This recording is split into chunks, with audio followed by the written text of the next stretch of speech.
OK, here we go.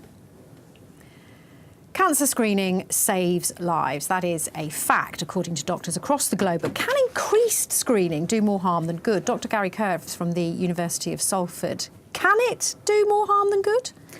Well, it entirely depends on the type of cancer screening that we're talking about. There are a number of different types of cancer screening programmes here in the UK. So we've got breast cancer, cervical cancer and bowel cancer screening, but they're not without their pitfalls.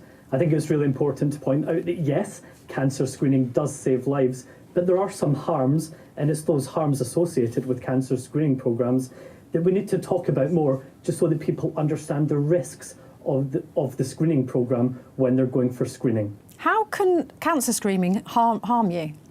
So if you think of cancer screening programmes a bit like a sieve that you would use to drain the water from your pasta, if you've got, for example, 1,000 people in the population, and you want to screen them for, say, breast cancer screening, so you've got 1,000 women, you want to put them through the sieve, and ideally, out the bottom of the sieve, you're getting people that don't have breast cancer screening, and you're finding the people in the sieve who do have breast cancer. But that's a bit simplistic.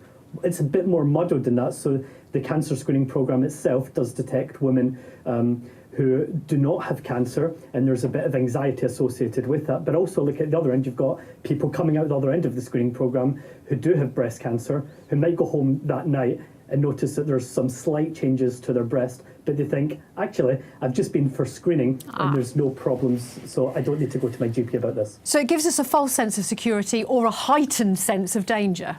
Well, yeah, I suppose it perhaps gives us a false sense of security.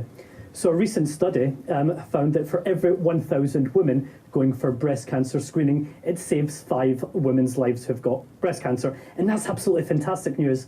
However, you've got to understand that news of the 5 lives being saved in the wider context. There are another 17 women in that 1,000 women who've been screened for breast cancer who have been overdiagnosed and overtreated. So they went through all of the surgery and chemotherapy associated with it.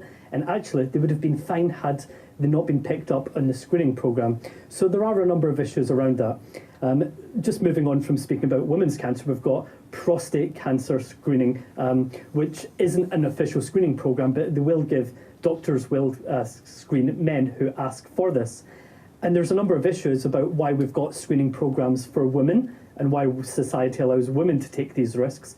But for men, we're just not willing to take the risks in a prostate cancer screening programme, because we actually think that a screening programme for men in prostate cancer, that the benefits just are outweighed by the harms. Dr. Gary Kerr, thank you very much for joining us. Thank you.